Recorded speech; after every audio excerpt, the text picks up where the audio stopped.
नमस्कार दोस्तों, स्वागत है आप सभी का हिंदी स्टडी में और आशा करती हूँ आप सभी स्वस्थ होंगे और अच्छे से तैयारी कर रहे होंगे। आज ये हम क्वेश्चन पेपर देखने वाले हैं। लास्ट ईयर क्वेश्चन पेपर है, ये हरियाणा लोक सेवा आयोग का लास्ट ईयर क्वेश्चन पेपर है। उस क्वेश्चन पेपर को देखेंगे। इसमें 100 क्वेश्चन है जो आपके लिए बहुत महत्वपूर्ण क्वेश्चन है इसमें दिए हुए हैं अच्छे, और इसने रिविजन करोगे ना तो ये कहीं ना कहीं आपके मतलब एग्जाम से सब्जेक्ट के हैं तो कहीं के भी हुए हैं, लेकिन आपके लिए कहीं ना कहीं महत्वपूर्ण होंगे, किसी भी स्टेट के हैं। ठीक है, स्टार्ट करते हैं क्लास अपनी आज की। पहला क्वेश्चन है, शब्द की शक्तियाँ कितने प्रकार की होती हैं? तो शब्द की शक्तियाँ कितने प्रकार की होती हैं? 3 प्रकार की, अभिधा, व्यंजना और लक्षणा। ठीक है। दक्षिण भारत हिंदी प्रचार सभा मद्रास की रूपायन किसने किया था? तो वो किया था महात्मा गांधी ने। डॉक्टर ग्रेयर्सन ने राजस्थानी बोलियों को कितने वर्गों में बांटा है? तो डॉक्टर ग्रेयर्सन ने राजस्थानी बोलियों को कितने वर्गों में बांटा है? मतलब 5 वर्गों। रिपब्लिक ग्रंथ के लेखक हैं, तो रिपब्लिक ग्रंथ के लेखक कौन है? प्लेटो हैं। पश्चिमी सीमा की मगही किससे प्रभावित है? पश्चिमी सीमा की जो मगही है बोली, तो वो भाषा मतलब किससे प्रभावित है? तो वो है भोजपुरी से। ठलुआ क्लब निबंध संग्रह के लेखक हैं, तो ठलुआ क्लब किसका निबंध है? ये है गुलाब राय का। त्यागपत्र उपन्यास के लेखक हैं, तो त्यागपत्र उपन्यास के लेखक कौन है? ये जैनेन्द्र हैं। संविधान में किस धारा के अनुसार संसद का कार्य हिंदी में या अंग्रेजी में किया जाता है? तो वह है धारा 120 के अनुसार। और संविधान जब बना था तब कितनी भाषाएं थी उसमें? उसमें 14 थी, और अब कितनी भाषाएं हैं? 22 भाषाएं हैं। इसी तरह से कि 343 से 351 तक हिंदी भाषा के लिए है। ये अपना देख लेना जो दे रखा है इसमें, क्योंकि 1-2 क्वेश्चन इससे पूछे जाते हैं कि हिंदी दिवस कब मनाया जाता है? 14 सितंबर को।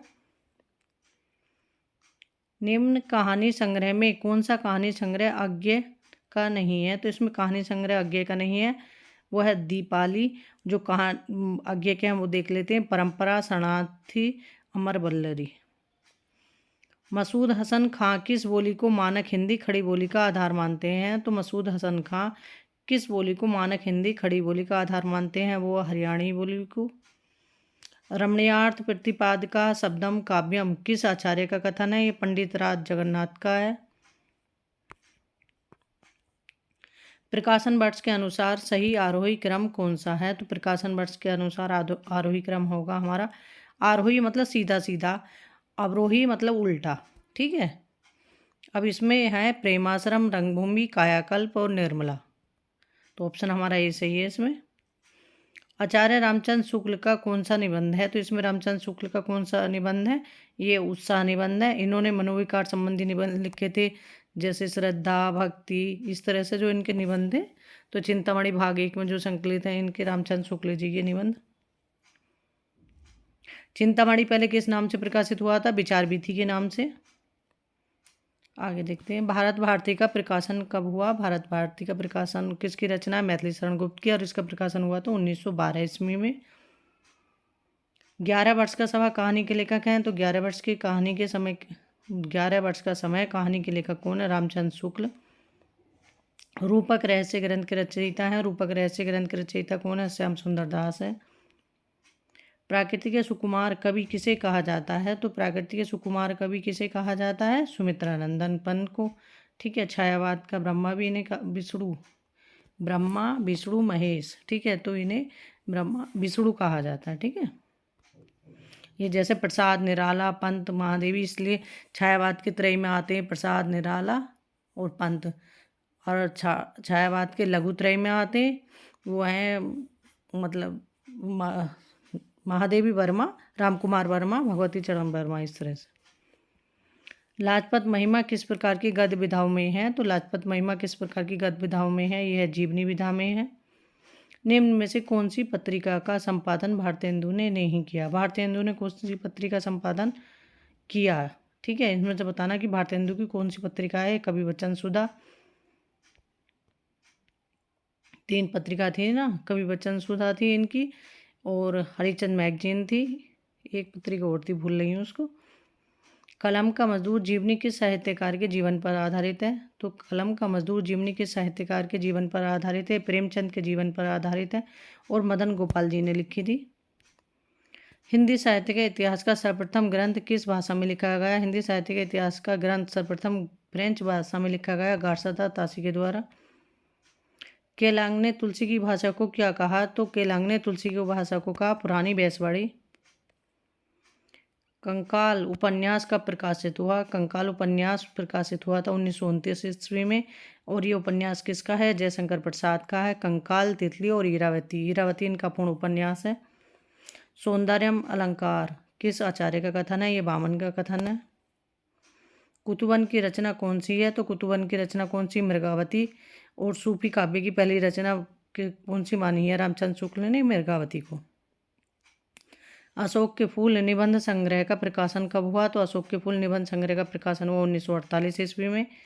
अर्धनारीश्वर निबंध संग्रह के लेखक हैं, तो अर्धनारीश्वर निबंध संग्रह किसका है? ये रामधारी सिंह दिनकर जी का है। जहाँ पहला वाक्य उपमेय और दूसरा वाक्य उपमान तथा उनके साधारण धर्म में बिंब प्रतिबिंब भाव हो, वहाँ कौन सा अलंकार है? बिंब प्रतिबिंब देख लो, बस इतना भी याद रखोगे तब भी ध्यान रहेगा। तो वहाँ अलंकार होता है दृष्टांत अलंकार। सिंहल के लोग किस भाषा को मागधी कहते हैं? तो सिंहल के लोग जो हैं पाली भाषा को मागधी भाषा कहते हैं। दुख ही जीवन की कथा रही, क्या कहूँ आज जो नहीं कही, उपर्युक्त पंक्तियाँ किस कविता से हैं? तो ये है सरोज स्मृति से, निराला जी की पंक्तियाँ हैं। रामचरितमानस किस भाषा में रचित है? तो रामचरितमानस किस भाषा में रचित है? ये अवधी भाषा में रचित है। और इसकी शैली कौन सी? दोहा चौपाई शैली में। रस सिद्धांत स्वरूप और विश्लेषण ग्रंथ के लेखक हैं। रस स्वरूप सिद्धांत स्वरूप और विश्लेषण ग्रंथ के लेखक हैं डॉक्टर आनंद प्रकाश दीक्षित। निम्न ग्रंथों में अरस्तु का ग्रंथ है। अरस्तु का ग्रंथ कौन सा है? रिटोरिक। अजातशत्रु नाटक कब प्रकाशित हुआ? तो अजातशत्रु नाटक किसका है? जयशंकर प्रसाद का। जयशंकर प्रसाद ऐतिहासिक नाटकों के लिए प्रसिद्ध हैं। तो इन अजातशत्रु का प्रकाशित कब हुआ? 1922 ईस्वी। औचित्य मात्र का प्रतिपादन कर उसे काव्य के प्राण के रूप में प्रतिष्ठित करने वाले आचार्य हैं, तो वह हैं आचार्य क्षेमेंद्र। निम्न में से किस रस का स्थायी भाव विस्मय है? तो स्थायी रस का भाव क्या है? विस्मय।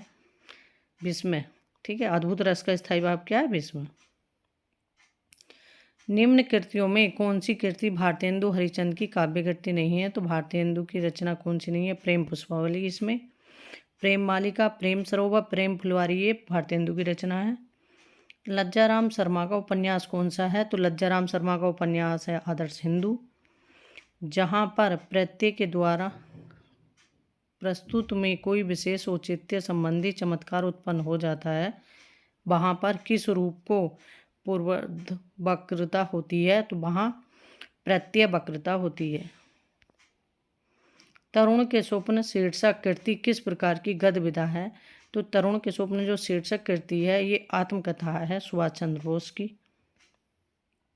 यूनान का सबसे पहला महाकवि है, तो यूनान का सबसे पहला महाकवि कौन है? होमर है। निम्न में से विरेचन सिद्धांत पर विद्वानों ने किस व्याख्या पर विचार प्रस्तुत नहीं किया? वो है राजनीतिक परिव्याख्या। आगे देखते हैं। इनमें कौन सा काव्य ग्रंथ मैथिली शरण गुप्त का काव्य ग्रंथ नहीं है? तो मैथिली शरण गुप्त का काव्य ग्रंथ नहीं है मानसी। मानसी किसका? रामनरेश त्रिपाठी का। मानसी, मिलन, स्वप्न, ये सब रामनरेश त्रिपाठी जी के हैं। आगे देखते हैं। किस आचार्य ने अपने ग्रंथ में काव्य प्रयोजन का स्पष्टीकरण बतलाते हुए लिखा है? काव्य यशो अर्थ कृते व्यवहार विदे शिवे तरक्षते सहापानिवृते कांता सम्मति तयो उपदेशयतो, ये मम्मट की उक्ति है। कांता सम्मति याद रख लो, या इसमें यसे अर्थ कृते, मतलब कुछ वर्ड ऐसे याद रख लो जिसे पूरी तो याद होती नहीं लाइनें ये, इसलिए सारी लाइनें याद ना करके इसमें थोड़ा सा वर्ड याद कर लोगे और फिर मम्मट से मिला लोगे तो ध्यान रहेगा, एग्जाम में आएगा कि ये मम्मट का कथन है। डॉक्टर रसाल का ब्रजभाषा काव्य है, तो रसाल का ब्रजभाषा काव्य कौन सा है? ब्रजवर्ती का। रीति को काव्य की आत्मा के रूप में स्वीकार करते हैं। रीति को काव्य की आत्मा के रूप में स्वीकार करते हैं वामन। विशिष्ट पद रचना रीति, विशेष तो गुणात्मा। आर्थर कॉनन डॉयल से प्रभावित उपन्यासकार है वो गोपाल राम गहमरी, जासूसी उपन्यासों के लिए। आगे देखते हैं। जसर चरित्र के लेखक हैं।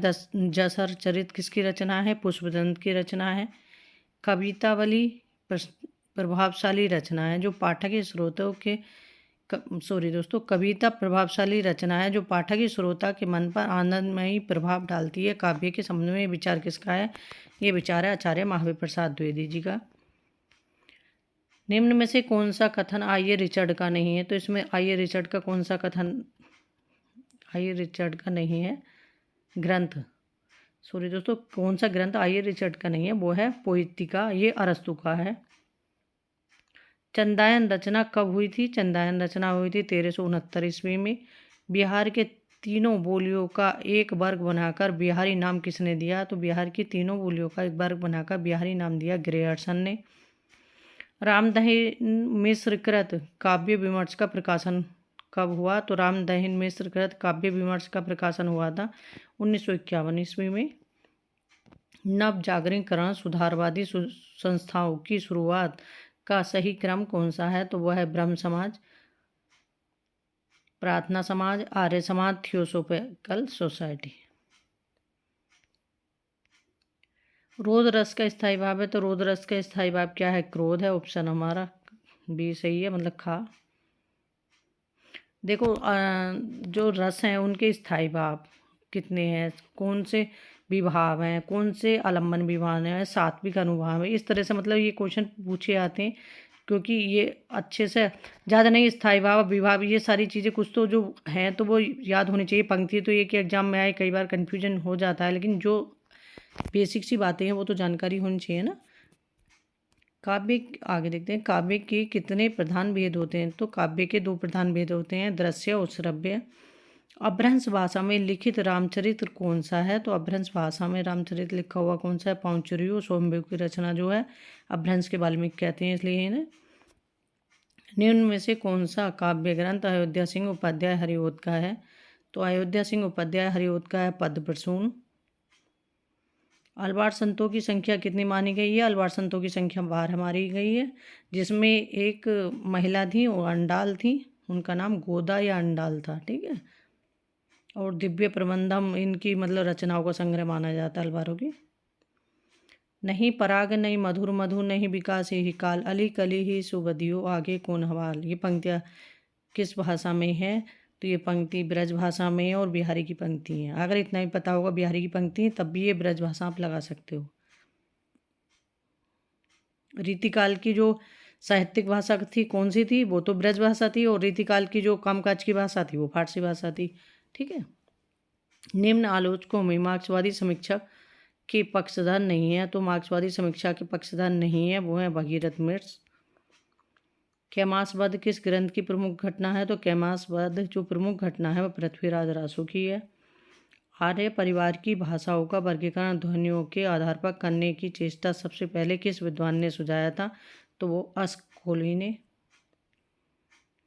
हिंदी दिवस कब मनाया जाता है? तो हिंदी दिवस 14 सितंबर को मनाया जाता है। कछुआ धर्म किसका निबंध संग्रह है? तो ये कछुआ धर्म जो निबंध है ये है चंद्रधर शर्मा गुलेरी का। और मोही मोह कुंठाव इनके ये पूछे आते हैं एग्जाम में। केंद्रीय हिंदी निदेशालय की ओर से देवनागरी लिपि तथा हिंदी वर्तनी का मानकीकरण का प्रकाशन कब हुआ? तो वो है 1883 ईस्वी में। इश्क नामक किसका काव्य है? तो इश्क नामक किसका काव्य है? घनानंद का, रीतिकाल के कवि थे। प्रकाशन वर्ष के अनुसार सही क्रम कौन सा है? तो मैं सही अवरोही, अवरोही मतलब उल्टा, आरोही सीधा, ठीक है। तो उल्टा मतलब तो निहार, रश्मि, नीरजा और सांध्यगीत इस तरह से है ये। अब यही क्रम अगर याद होगा ना तो देख लो कि उल्टा से अवरोही क्रम किधर से बैठेगा इनका, ठीक है। तो ऑप्शन हमारा ये सही है इसमें। ये महादेवी जी वर्मा की रचना है। पश्चिमी हिंदी की उत्पत्ति किस अपभ्रंश से हुई है? तो पश्चिमी हिंदी की उत्पत्ति हुई है शोरसैनी अपभ्रंश से। हरिचंद मैगजीन पत्रिका का प्रकाशन वर्ष है, ये भारतीय हिंदू जी की पत्रिका है, 1873 ईस्वी। कनक कनकते सोगनी मादुकता अधिकाय आई खाए रात जग यही पाए बोराए, ये पंक्तियों में कौन सा अलंकार है? तो इसमें यमक अलंकार है। यमक अलंकार नहीं होता तो इसमें काव्यलिंग अलंकार होता। कौन सी भाषा मध्यकालीन आर्य भाषा नहीं है? तो मध्यकालीन आर्य भाषा नहीं है संस्कृत, पाली, प्राकृत, पाली और प्राकृत अपभ्रंश, ये मध्यकालीन भाषा है। निम्न में से कौन सी कहानी जयशंकर प्रसाद की नहीं है? तो जयशंकर प्रसाद की कहानी नहीं है तावान, इनकी है प्रतिध्वनि, आकाशदीप, इंद्रजाल, ये जयशंकर प्रसाद के कहानी संग्रह हैं। निम्न कहानीकारों में किसकी का कुछ कहानियाँ इंस्टॉलमेंट में संग्रहित हैं? तो वह है भगवती चरण वर्मा जी की। पश्चिमी हिंदी उपभाषा वर्ग में नहीं है, पश्चिमी हिंदी उपभाषा वर्ग में नहीं है बंगेली बोली। देवकीनंदन खत्री का उपन्यास अनूठी बेगम कब प्रकाशित हुआ? तो देवकीनंदन खत्री का अनूठी बेगम उपन्यास प्रकाशित हुआ 1905 ईस्वी में। 1930 में सरस्वती पत्रिका के संपादक कौन नियुक्त हुए? तो 1903 में सरस्वती पत्रिका के संपादक नियुक्त हुए महावीर प्रसाद द्विवेदी। दब सा पयास नामक अपभ्रंश में लिखित ग्रंथ की रचना किसने की? तो दब सा पयास नामक अपभ्रंश में लिखित ग्रंथ की रचना की देवसेन ने। निम्नलिखित में कौन सी प्रवृत्ति संत काव्य की नहीं है? तो संत काव्य की प्रवृत्ति कौन सी नहीं है? वर्ण व्यवस्था का समर्थन, जो है वो देख लेते हैं जो संत काव्य की विशेषता है।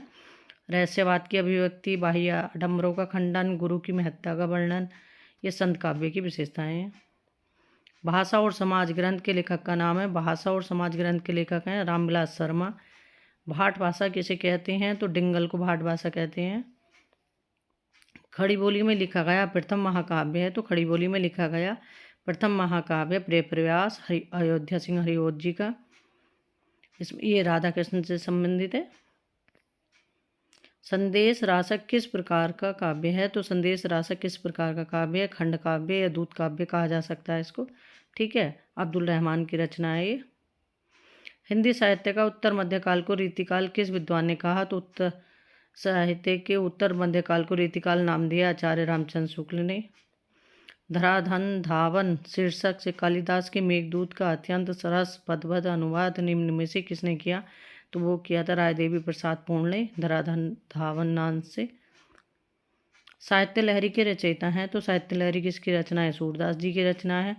इनमें से बौद्ध धर्म की भाषा है? तो बौद्ध धर्म की भाषा कौन सी है? पाली। निम्न में विष्णु संप्रदाय को किस संज्ञा से भी अभिहित किया जाता है? तो रुद्र संप्रदाय से।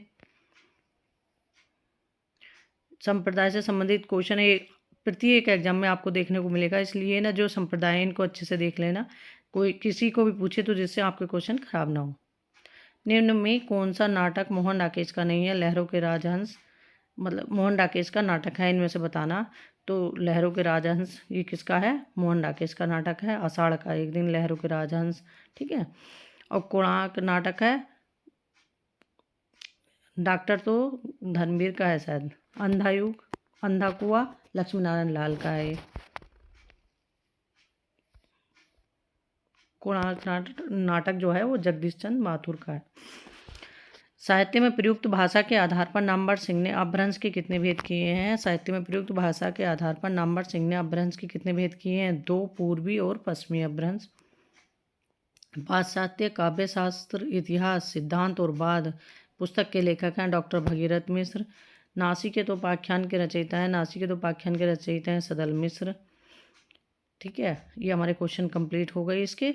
और ऐसे ही अपना, ये तो एक एग्ज़ाम पेपर था जो आपके लिए मैंने डाला था, मेरे पास पेपर था, और भी हैं, तो इस तरह से बीच बीच में मैं पेपर डालती रहूँगी। इससे आपको ये भी पता चलेगा कि कहाँ कहाँ के कैसे कैसे क्वेश्चन आते हैं।